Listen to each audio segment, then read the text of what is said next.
Sixth Violin. When Hana Hashimoto announced that she had signed up for the talent show and that she would be playing the violin, her brothers nearly fell out of a tree. "That's just loopy," said Kenji. "You're still a beginner." "Stop kidding," said Koji. "You can barely play a note." "It's a talent show, Hana. You'll be a disaster." Hana squared her shoulders and took her violin and bow inside, leaving her brothers laughing like monkeys in the tree. She pulled at the strings, letting them twang. It was true that she was still a beginner. She had only been to 3 lessons. The first time Hana held a real violin had been that summer while visiting her grandfather in Japan. Long, long ago, her grandfather had been part of a great symphony orchestra in Kyoto. Oji-chan had been second violin and once played in front of the imperial family. Oji-chan played every morning. From his study, the clear, bright notes would drift upstairs, through the shoji screen doors to where Hana slept on sweet-smelling tatami mats, and coax her awake as gently as sunshine. Oji-chan usually played classical pieces by Mozart or Mendelssohn or Bach. But in the indigo evenings, while Hana and her brothers ate ice cream and oranges, Oji-chan would sit on the veranda and play requests. Hana always asked for a song about a crow cawing for her 7 chicks. Whenever Oji-chan played it, Hana would feel a shiver of happy sadness ripple through her. Oji-chan didn't just play songs. He could also make his violin chirp like the crickets Hana tried to find in the tall grasses. He could pluck the strings to mimic the sound of raindrops on the oil paper umbrella Hana twirled under during summer storms. And when the first fireflies emerged at twilight, Oji-chan could compose a melody that seemed to make them dance higher and glow brighter than ever before. At the end of each day, as Hana lay with her head resting on a cool buckwheat pillow, Oji-chan would play a lullaby so soothing that sleep would fall over her like a blanket. On their last day together, Hana told Oji-chan that she wanted to learn to play the violin, and when Hana got home, her parents agreed that she could.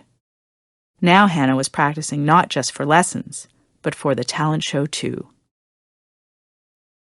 Hana practiced every day, just like Oji-chan. And every day her brothers fled the house with covered ears, complaining about the horrible noise. She practiced in front of her parents, who listened with care while they washed and dried the dishes. She practiced in front of her dog, Jojo, who cocked his head and sometimes growled at the strange sounds Hana made. And she practiced on her own, in front of an old photo of Oji-chan from his symphony days. Alone, Hana could pretend she was performing in front of an audience so appreciative they called for encore after encore. The day of the talent show arrived, and the school auditorium thrummed with excitement. Backstage, Hana waited with a walloping heart. A dozen acts, including 5 other violinists, had already gone before her. Finally, Hana heard the master of ceremonies call her name. As Hana walked onto the stage, her violin tucked under her arm and bow gripped tight in her hand, an oceanic roar filled her ears. Things seemed to be moving in slow motion, and for one dizzy moment, Hana thought, Kenji and Koji were right. This is going to be a disaster. She wished she could turn into a grain of rice and disappear into a crack between the floorboards. She could hardly see with a spotlight in her eyes. Yet, as Hana looked out into the audience, certain faces appeared to her, as if through a telescopic lens. She could see her brothers melting into their seats. She saw her best friend Jazz, giving her 2 thumbs up.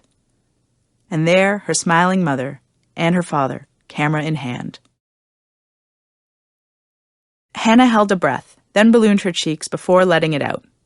With a whoosh, the roaring in her ears receded. Then, as everyone seemed to disappear beyond the light shining down on her like a moonbeam, she remembered. Gambaru no yo, Hana-chan. Do your best, her grandfather had told her. Oji-chan would be cheering for her. Hana swallowed her nerves like medicine and leaned toward the microphone. She would just do her best. This is the sound of a mother crow calling her chicks, she said. She placed the violin under her chin, held her bow in position, and played 3 raw, squawky notes. This is the sound of my neighbor's cat at night. She dragged the bow across the strings, and the violin yowled in loud protest. This is the sound of rain on a paper umbrella. Hana plucked the strings for a soothing plump, plump, plump. As Hana continued to play all the special sounds she had practiced, the air around her came alive with buzzing bees, and lowing cows, and squeaking mice, and croaking frogs. Finally, as the last sound effect trailed away, Hana tucked her bow and violin under her arm. "And that," she said to the audience, "is how I play the violin." Then she took a great big bow. Later after dinner, Kenji surprised Hana by asking for an encore. "Make that funny cow sound again," he said. Then Koji said, "Make that crazy cat sound too." So Hana did, and when her mother and father and brothers all laughed, she happily played her sounds again. Perhaps next year Hana would be able to perform one of Oji-chan's favorite pieces.